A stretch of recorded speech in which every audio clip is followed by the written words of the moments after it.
మత్తయి సువార్త 13వ అధ్యాయము 44వ వచనం. మత్తయి సువార్త పరలోక రాజ్యము పొలములో దాచబడిన దేని పోలి ఉందంటండి? ఇది తెలుసండి. ఇది యేసు ప్రభు వారు ఎప్పుడు ఉపమానా చెప్పేటప్పుడు ఆ నేచర్ని ఉపయోగించి చెప్తూ ఉంటాడు అనమాట. పరలోక రాజ్యము ఎలా ఉందట? పొలంలో చూసేటట్టు ఎవరో అక్కడ ఏముందట ఆయన రాస్తాడు చూడండి. పరలోక రాజ్యము దాచబడిన ధనమును పోలి ఉన్నది.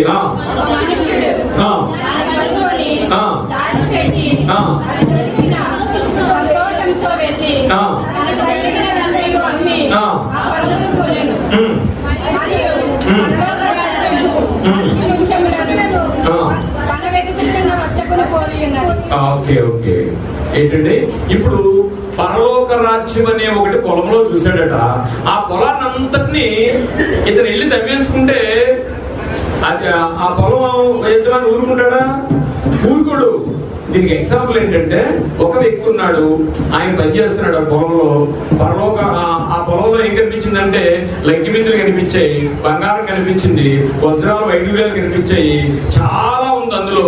అందుకని ఈ అబ్బాయి ఏం చేశాడంటే ఆ ఓనర్ దగ్గరికి వెళ్ళి నేను ఈ పొలం కొనుక్కుంటాను అన్నాడు. ఈ పొలం కొనుక్కోవాలంటే ఏం కావాలి అతనికంటే అతను ఉన్నదంతా అమ్మేసినా ఆ పొలం కొనలేడు. అయినా సరే తనకున్నదంతా అమ్మేసి ఆ పొలాన్ని కొనుక్కోడు. ఎందుకు? అందులో చాలా ధనం ఉంది. ఆ ధనం ఈ యొక్క జీవితాన్ని మార్చేస్తుంది. అందుకే నా ఉపమానం ఏం చెప్పాడంటే, ఇదిగో ఆ వ్యక్తి చూసిన ధనమట పరలోక రాజ్యాన్ని మీరు అనుకోండి. ఒకవేళ పరలోక రాజ్యాన్ని కొనుక్కోవాలంటే నీకేం చేయాలి? సమస్తాన్ని అమ్మేయాలి, లేదా వదిలిపెట్టేయాలి. అది ఉద్యోగమా, రక్త సంబంధమా, ఏదైనా కానివ్వండి. ఒకరోజు యేసు ప్రభు వారు ఆయనకి ఇంచుమించు 500 మంది శిష్యులు ఉండేవారు. భోజనాలు పెట్టడం అయిపోయిన తర్వాత ఏం చేశారంటే, భోజనాలు పెట్టట్లేదని ఏం చేశారు తెలిసిన వాళ్ళు 70 మంది అయిపోయారు. భోజనాలు పెట్టిన సేపు 500 మంది ఉన్నాడు కొండ మీద ప్రసంగం వరకు. అంటే భోజనాలు పెట్టట్లేదని తెలిసిన తర్వాత 70 మంది అయిపోయారండి. ఆ 70 మంది కూడా మీరు అమ్మ మీ తండ్రి నన్ను వెంబడించండి. ఆ 70 మంది కూడా అయిపోయిన తర్వాత ఆఖరిగా మిగిలిన వాళ్ళు 12 మంది అండి. ఈ 12 మంది 70 మంది ఉన్నప్పుడు ఒక అతను అన్నాడు, ఏమన్నాడంటే, అయ్యా నేను ఒకసారి ఇంటికి వెళ్ళి వస్తాను, మా నాన్నగారు చనిపోయారు, పాతిపెట్టి వస్తాను అన్నాడు. పాతిపెట్టి వస్తానంటే మీ నాన్నగారు బాప్తిసం తీసుకున్నారని అడిగాడు. లేదండి అన్నాడు. ఇంకెందుకయ్యా? అక్కడికి వెళ్తే నువ్వు మారిపోతావు. ఎందుకంటే ఆ దగ్గర ఏముంది? ఎర్ర ఉంది, కుచ్చు ఉంది, గేల ఉంది, ఊడు ఉంది, ఏదో ఒకటి పడిపోతుంది వెళ్ళని. అందుకని నువ్వు వద్దు ఆయన మృతులు పాతి పెట్టుకుంటారు. అంటే అర్థం ఏంటో తెలుసండి? ఇప్పుడు జీవించుచున్నావన్న పేరు ఉన్నది, మృతుడవే నీవు మృతుడవే. అంటే మనం అందరూ జీవిస్తున్నాం. క్రైస్తవులుగా మారిన తర్వాత, ఆయన రక్షణలోకి వచ్చిన తర్వాత మరణిస్తే లోకం అనుకున్నట్టుగా మరణం ముగింపు కాదు, మరణం తర్వాత మరో లోకం ఉంది. ఇది క్రైస్తవుల నిరీక్షణ. సో క్రైస్తవులకు వచ్చి కూడా ఆ నిరీక్షణ మరిచి ఇంకా లోకం గురించి బ్రతుకుతున్నావు అనుకో, నువ్వు మృతులతో సమానం. సంఘం సజీవమైనది. ఆ సంఘంలో మనం ఎలా ఉండాలి? సజీవులుగానే ఉండాలి తప్ప మృతులుగా ఉండకూడదు. మీ నాన్న బాప్తిసం పొందలేదు, నువ్వు ఇంకా పొందలేదు, నాతో బాప్తిసం పొందుతామని నా కాడెత్తుకోమని నేను చెప్పాను, నాతో వస్తున్నావు. ఇప్పుడు ఆయన చనిపోయాడు, నువ్వు వెళ్ళి ఏం చేస్తావు? చనిపోయిన తర్వాత ఈ భూమి మీద ఏ మనిషితో వాడికి పాలు పంపులు లేవు. నువ్వేం చేయాలన్నా ఏం చేయాలి? ఇక్కడ బ్రతికుండగానే నువ్వు ఏదైనా చెయ్యాలి తప్ప బాప్తిసం తీసుకుందామని ఉంటే నీ విశ్వాసం ఎప్పుడు భూమి మీద ఉంటుండగానే. యోహాను సువార్త 11వ అధ్యాయం 25వ వచనం. యోహాను సువార్త 11వ అధ్యాయం 25వ వచనం. అందుకు యేసు పునరుత్థానమును జీవమును నేనే. I am only. నేనే. There is no other person, one and only. నేను ఒక్కడే. పునరుత్థానమును జీవమును నేనే. నా యందు విశ్వాసం ఉంచువాడు చనిపోయినను బ్రతుకును. చనిపోయినను బ్రతుకును. ఎప్పుడు ఉంచాలట? ఇతను ఏం చేశాడు? ఆల్రెడీ మారంటే మారలేదు, చనిపోయాడు, మృతుడు. బాప్టిజం తీసుకోకుండా అకార్డింగ్ బైబిల్ లా వాడు చనిపోయాడంటే మృతుడితో సమానం. మృతలోకానికి వెళ్ళిపోతాడు, జీవ పునరుద్ధానానికి రాడు. సో మృతులు బాధ పెట్టుకుంటారు. మరి మామూలుగా చెప్తున్నాడు, మీ నాన్నగారు చనిపోయారా? బాప్టిజం తీసుకున్నాడా? లేదండి. మరి మీ ఇంట్లో ఎవరైనా తీసుకున్నారా? లేదండి. వదిలే, ఇంకా ఇంకెందుకు? మృతులను బాధ పెట్టుకుంటారు. బతికే ఉన్నారు వాళ్ళు. మృతులవే జీవించుచున్నావన్న పేరు ఉన్నది, మృతుడవే నీవు, మృతుడవే నీవు, మృతుడవే. ఇంక్లూడింగ్ అన్యులు ఒకటే కాదండి, క్రైస్తవ జీవితంలోకి వచ్చిన మనం కూడా మన జీవితంలో సాత్వికంతోనూ దీన మనసుతోనూ మన జీవితంతో ఆ రక్షణ కొనుక్కున్నాం, కానీ కొనసాగించకపోతే మనం కూడా మృతులమే. ఈ లోకము కొరకే మనం జీవిస్తుంటే అప్పులు తీరుతాయనో, పెళ్లిళ్ళు అవుతాయనో, ఉద్యోగాలు వస్తాయనో, ఈ క్రైస్తవంలోకి వస్తే అవన్నీ దేవుడిస్తాడు, ఇవ్వడం నేను అంటలేదు. అందుకే పౌలు గారు కొరింథీయులకు రాసిన మొదటి పత్రిక 9వ అధ్యాయము 15వ వచనం, 9వ అధ్యాయం 15వ వచనం, మొదటి కొరింథీ 15:19. సారీ, పౌలు గారు అన్నారు, ఒకవేళ అలా వచ్చేవారు, ఒకవేళ అలాగే వస్తే ఈ జీవిత కాలం మట్టుకి మనము క్రీస్తునందు నిరీక్షించిన ఎడల మనుషులందరికంటే, లోకంలో ఉన్న వాళ్ళందరికంటే, అనగా క్రీస్తును నమ్మని వాళ్ళందరికంటే మనము పౌర్యవాక్యులము. చాలాసార్లు చెప్తూ ఉంటాం, మీకు ఇద్దరు పిల్లలు ఉన్నారనుకోండి, ఒకటి మంచి పనులు చేస్తుంటాడు, ఒక చెడ్డ పనులు చేస్తుంటాడు. ఈ చెడ్డ పనులు చేసి పడితే వదిలేసామండి, ఆయన చేస్తాను రోజుని. పొరపాటు నేను ఎప్పుడు ఒక చిన్న తప్పు చేస్తాడు, మనం పదవ పైకి ఎలా ఆయనకి ఎలాగో బుద్ధి లేదు, నీకేమైంది అని అడుగుతున్నట్టు. అది వాళ్ళకి తెలీదు. ఈ లోకం మట్టికి క్రీస్తునందు మనం కూడా నమ్ముకుని వచ్చారేమో. నో, ఈ లోకం మట్టికే కాదని మనం వచ్చింది. ఈ లోకం మట్టికి ఆయన చేస్తాడనే విశ్వాసం మన ప్రతికూలంగా ఉంటే ఆయన మన బ్రతుకులు మారుస్తాడు. ఒకవేళ ఆ విశ్వాసం లేకపోతే లోకంలో అందరికంటే మనం దౌర్భాగ్యులం. మత్తయి సువార్త 9వ అధ్యాయము 22వ వచనం ముగిస్తాను. 23వ వచనం చదవండి. యేసు తన శిష్యులను చూసి,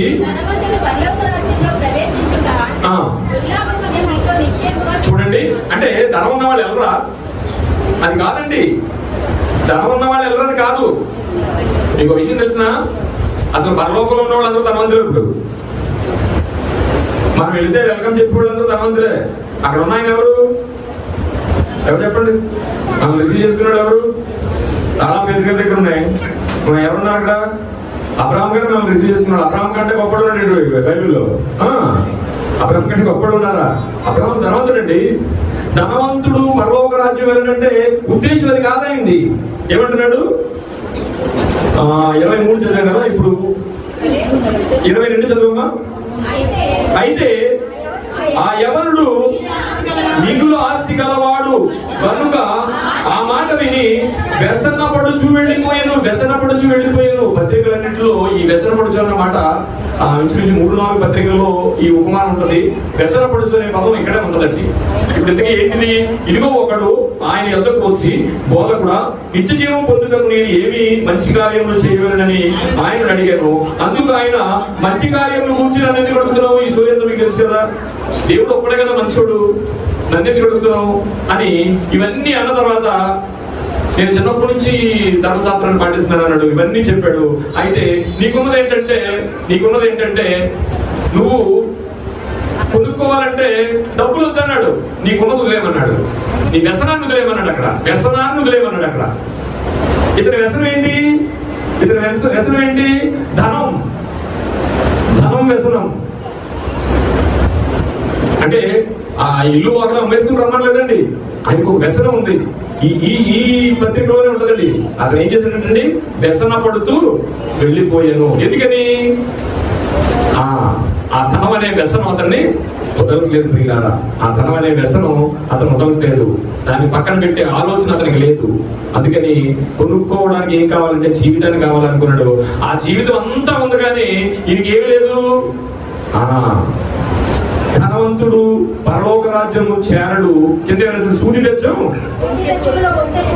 ఒంటె దూరుట దొంగలమని నీతో చెప్పుచున్నాను. ఒంటె బెచ్చ ఒంటె ఏంటి, సూది బెచ్చం ఏంటంటే, అప్పట్లో అండి యూదులలో ఒక ఊరు ఉండేది. ఆ ఊరిలో ఒక కవిని దగ్గర ఒక సత్రాలు, అలాంటి సత్రాలు ఉంటాయి. ఎప్పుడైతే ఆ రాత్రి వాళ్ళు అక్కడ ఉండిపోయారో ఆ జంతువులన్నింటినీ ఆ కాంపౌండ్ వాళ్ళలో పెట్టి వీళ్ళు లోనకి వెళ్ళిపోతారనమాట. అప్పుడు దానికి ఏం చేస్తారంటే, ఆ బిల్డింగ్ లోకి వెళ్ళే సత్రంలోకి వెళ్ళి కూడా టైం అయిపోద్ది, ఇంకా తీయరండి, ఇక తీయరు, ఆ డోర్ తీయరు.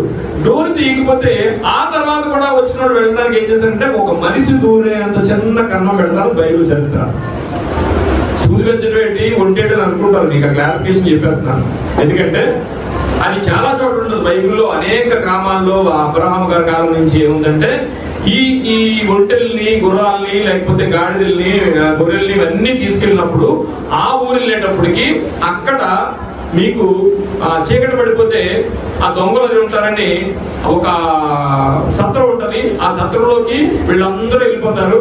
వీళ్ళందరూ వెళ్ళిపోయిన తర్వాత లేట్ గా వస్తారు కొంతమంది. ఆ లేట్ గా వచ్చిన వాళ్ళు రిసీవ్ చేసుకోవడానికి ఏంటంటే చిన్న కన్నం పెడతారు. ఒక మనిషి కూడా అందులోంచి దూరలేదు. ఆ దూరం లేని ఆ ద్వారాన్నే బైబిల్ చరిత్రలో సూది బెచ్చము అంటారండి. మీరు సూది అనుకుంటారు వాళ్ళని. సూది బెచ్చం అంటే ఏంటంటే, మనుషులు ఎవరో దొంగలు రాకుండా చిన్న బెజ్జాన్ని పెట్టి ఆఖరిగా అందులో ఆ రోజు విశ్రమించడానికి ఒక చిన్న ద్వారం ఉంటది. ఇంత బిల్డింగ్ కి సత్రానికి కూడా మనుషులందరూ వెళ్ళిపోయిన తర్వాత ఆఖరణ వచ్చిన వాడికి ఇక వాళ్ళని బయట ఉంచలేక ఏంటంటే చిన్న బెజ్జం ఉంటది. ఆ బెజ్జంలో దూరి వెళ్తారు. అది సూది బెజ్జం అంటే, ధనాన్ని వ్యసనపడిన వాడు, ధనాన్నే కోరుకున్నవాడు ఏం చేస్తాడంటే, ఇక ఒంటిని బయటకు పెట్టేస్తున్నారు కదా మీరు, ఆ ఒంటినైనా లోనకు దూర్చొచ్చు, కానీ ఈ సూది బెజ్జం అనే దూరం నుంచి ధనవంతుడు పరలోక రాజ్యం చేరుట అసాధ్యము. అంటే ధనవంతులు వెళ్ళడానికి కాదు ఇక్కడ, ఆ వ్యసనం. అందుకేనండి ఇందులో ఆఖరికి ఏం రాస్తారంటే, 3 పత్రికల్లోనే ఉంటది ఆ ధనవంతుడి గురించి. ఒక చోట అధికారిని రాస్తాడు, ఒక చోట యవనస్తుడని రాస్తాడు, ఒక చోట ధనవంతుడని రాస్తాడు. ఈ ధనవంతుడు ఏం చేశాడంటే, ఎలా జీవితంతో కొనలా పోయాడండి. క్రైస్తవాన్ని ఎలా కొనాలి? డబ్బులతోనా క్రైస్తవాన్ని కొనడం? ఎందుకంటే క్రీస్తు మనల్ని ఎలా కొన్నాడు? డబ్బులతోనా కాదు. రిక్తుడిగా మారి తను రిక్తుడిగా మారి ఏం చేశాడంటే, మనం ధనవంతులు చేశాడు ఆయన దరిద్రుడయ్యి. కనుక క్రైస్తవాన్ని కొనాలంటే ఏం కావాలంటే అండి, డబ్బుతో కొనే ఏమన్నా ఉన్నాయంటే అన్ని కొనొచ్చు. ఒక క్రైస్తవాన్ని మాత్రం డబ్బుతో కొనలేము. అదే ఈ ధనవంతుడు ఏం చేశాడు? 19:22 చదవండి ఒకసారి. అయితే ఆ యవనుడు మిగులు ఆస్తి గలవాడు కనుక ఆ మాట విని వ్యసనపడి ధనవంతులందరూ వెళ్ళరండి. వ్యసనం, ఏం వ్యసనం అంటే అలవాటు పడిపోయాడు ఆ ధనానికి. ఆ ధనాన్ని వదలలేకపోతున్నాడు. అందుకని ఇల్లు పోగలనుకున్నా కూడా వచ్చే ఇసులు అనలేదు. అక్కడ వదలగలదా అని అడిగితే నో సార్. వ్యసన పడుతూ వెళ్ళిపోయినండి. అర్థం ఏంటంటే చాలా బాధగా వెళ్ళాడండి ఆయన. వ్యసన పడుతూ అంటే చాలా దుఃఖంతో వెళ్ళిపోయాడు అతను. ఎందుకో తెలుసా? ఆశ్చర్యపోతారు చెప్తే. పరలోకరాజు ఉందని తెలుసు. ఆయన ధర్మశాస్త్రాన్ని పాటించేవాడు. చిన్నప్పటి నుంచి మంచి క్రైస్తవుడు. ఒకవేళ ఆ సద్బోధకుడు చెప్పిన మాట విని ఆ ధనాన్ని అమ్మి బీదలకు ఇచ్చి రాకపోతే నేను నరకానికి వెళ్ళిపోతానని తెలుసు. దేవునికి మహిమ కలుగును గాక. తెలుసండి అతనికి. తెలిసి ఆ పరలోకాన్ని వదిలేసుకున్నాడండి కదా. అదండి అందులో ఉన్నది. ఎందుకు వ్యసన పడ్డాడు తెలుసండి? ఏం బాబు నువ్వు చెప్పారు ఇల్లు ఒకరు నేను ఎక్కడికి వస్తాను, ఆ ఇల్లు వెళ్ళని అనలేదండి. ఈ నోస్ ఎవ్రీథింగ్. చిన్నప్పటి నుంచి ధర్మశాస్త్రం తెలిసినాడు. అతను వ్యసనపడుతూ ఎందుకు వెళ్ళాడు తెలిసిన? చూస్తూ నరకానికైనా వెళ్ళాలనుకున్నాడు, కానీ ఆ ధనాన్ని వదలాలనుకున్నాడు లేదు. ఆ ధనము, ఆ పరలోకం యొక్క విలువ ఏంటో తెలిసినా సరే వ్యసనపడుతూ వెళ్ళిపోయాడట. కానీ ఈ పొలము చూసిన ఆ వ్యక్తి ఉపమానంలో ఏం చేయంటే, ఆ పరలోకం అని తెలిసిన ఆ ధనాన్ని, ఆ పొలంలో ఉన్న ధనాన్ని పరలోకంతో పోల్చుకుంటాడు. తెచ్చుకున్నాడు. తనకున్నదంతా అమ్మేసేసి ఏం చేశాడు? ఆ పొలాన్ని కొన్నాడు. ఏంటది ఆ పొలం? పరలోక రాజ్యం. ఆ పరలోక రాజ్యాన్ని నమ్ముకోవడానికి ఒక వ్యక్తిని మీకు చూపించాను. తనకున్నదంతా అమ్మి ఆ పొలాన్ని కొనుక్కున్నాడు, ఎందుకంటే అది పరలోక రాజ్యం. కానీ మరో ధనవంతుడు ఏం చేశాడు తెలిసిన? తనకు తెలుసని ఆయన చెప్పిందంతా అర్థమైంది. సత్బోధకుడా, నేను ఏమి చేయవలను పరలోక రాజ్యం కావాలంటే అంటే చక్కగా వివరించాడు. ఆయన వివరించింది అర్థమైపోయింది. అయినా సరే వ్యసన పడ్డాడు. కానీ పరలోక రాజ్యం ఉందని తెలుసు. ఇక్కడ కూర్చున్న మీరు నేను అందరం కూడా పరలోక రాజ్యం ఉందని తెలుసు. కానీ మన వ్యసనాలతో ఏం చేస్తున్నాం అంటే పరలోక రాజ్యాన్ని వదులుకుంటున్నామేమో. ఈ రోజు మనకు ఒకటి అర్థమైంది ఏంటంటే, నీ ధనము కానీ నీ రిలేషన్ కానీ ఏది అడ్డం రాదు. ఏది అడ్డం వచ్చినా సరే వదిలేసేసి ఏం కొనుక్కోవాలి? పొలాన్ని కొనుక్కోవాలి. పరలోక రాజ్యం అనే పొలాన్ని కొనుక్కోవాలి. దానికి డబ్బు ఒక్కల్లా నీ జీవితం మాత్రమే. రోగలు లేని వారులారా వచ్చి మీరు కొనుక్కోండి. అయ్యా అదేంటిది రోగం అంటున్నావు, కొనుక్కోమంటున్నావు అంటే రోగం లేకుండా కొనుక్కోవడం ఏంటి? ఈరోజు పిల్లల అంశం అంటే ధనం లేకుండా కొనేది ఏమని ఉందంటే అది కేవలం పరలోక రాజ్యం. దేంతో కొనాలి ఆ పరలోక రాజ్యాన్ని అంటే ఇట్స్ లైఫ్, నీ జీవితం మాత్రమే. మీరు నేను ఇద్దరు మనసులు స్పష్టంగా దేవుడు చూపించాడు. ఆ పరలోక రాజ్యానికి అన్ని తెలిసి మనకు కూడా తెలుసు. ఆఖరిగా హెబ్రీ పత్రిక 10వ అధ్యాయము 26వ వచనం చూడండి. హెబ్రీ పత్రిక ఇప్పుడు ఏం తెలిసిందంటే మనకి సత్యం తెలిసింది, సర్వసత్యం తెలిసింది. ఏం తెలిసిందంటే పరలోక రాజ్యం ఒకటి ఉంది. ఆ పరలోక రాజ్యం తప్ప ఈ సృష్టిలో ఏనికి విలువ లేదు. కన్ను మూస్తే మనం అక్కడ ఉంటాం. 2 మహాలోకాలు మన గురించి ఎదురు చూస్తున్నాయి. ఆ మహాలోకాల దగ్గరికి ఖచ్చితంగా వెళ్ళి తీరాలి. నువ్వు చేయించుకున్న ఇన్సూరెన్స్ నీకు వస్తుందో లేదో నాకు తెలియదు, కానీ అది మాత్రం వచ్చి వాళ్ళు అడ్డుకోవాలి. దేవునికి మహిమ కలుగును కాక. ఇది జరిగేది, జరగనిది కాదు. ఇంత విషయాలు మనం తెలిసిన తర్వాత ఏమంటాడండి? ఈ సత్యమును గురించి ఇప్పుడు మనం విన్న విషయాలను బట్టి అనుభవ జ్ఞానం పొందాం. మనకేం తెలిసింది? ఇప్పుడు పరలోక రాజ్యం ఒక పొలాన్ని పోలిన పరలోక రాజ్యం. డబ్బులున్న ఇతను కూడా వ్యసన పడుతూ వెళ్ళిపోయాడు. అయ్యో నేను పరలోక రాజ్యాన్ని వదిలేసుకుంటున్నానే, నేను నరకానికి పోతానని తెలిసిపోయాడు. అలాంటి గుంపులో మనం కూడా ఉంటే ఈరోజు ఈ జీవితాన్ని పెట్టి జీవితం అంతా పెట్టేసి ఆ రక్త సంబంధం వదిలే, ఆ నీ ధనాన్ని వదిలే, నీ బంగారాన్ని వదిలే. ఈ చిన్న జీవితం ఒక ఆశలు ఉంటే వద్దని నేను అనట్లేదు, అది దేవుడి కంటే ఎక్కువ కాదు. అబ్రహాం గారు ఏం చేశారు?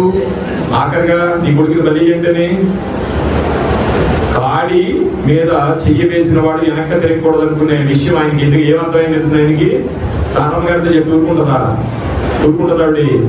రక్త సంబంధాన్ని భార్యను కూడా పక్కన పెట్టేసి దేవుడి మాటకి తీసుకుని వెళ్ళాడు. ఏమయ్యాడు?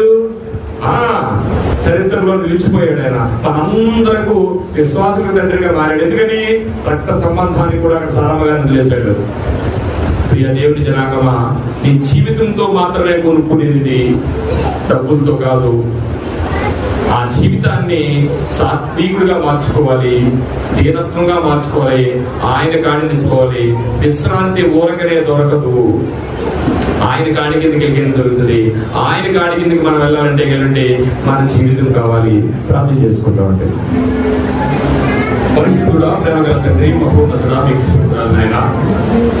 ఈ 40 రోజులు సిద్ధపాటు దినాలలో నీవున్న లోకానికి రావడానికి నీవు మాకు ఇచ్చిన ఈ అవకాశం, ఇలాంటి అవకాశాలలో ఆయన ఒక దినాన్ని మీరు నాకు ఇచ్చిన ఈ అవకాశానికి కృతజ్ఞతాస్తుతులు చెల్లిస్తుంది.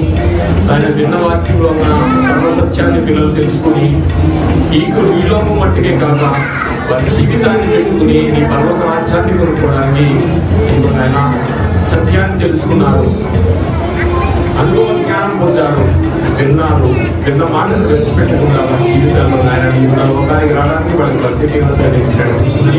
అలాగే బిడ్డలందరూ ఏ ఉద్దేశంతో వచ్చారో సమస్తం మీరు ఎదిగిన వారు ఆయన వారికి ఈ రూపశక్తి నడిపించుకొని మరలా నీ చుట్టూ రేపు అందరినీ కోరుకుని ఈ చిన్న ప్రార్థన యేసు ప్రశస్తమైన నామములో ఇక్కడ నామము తండ్రి. ఆమేన్. అందరికీ వందనాలమ్మా.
Yeah.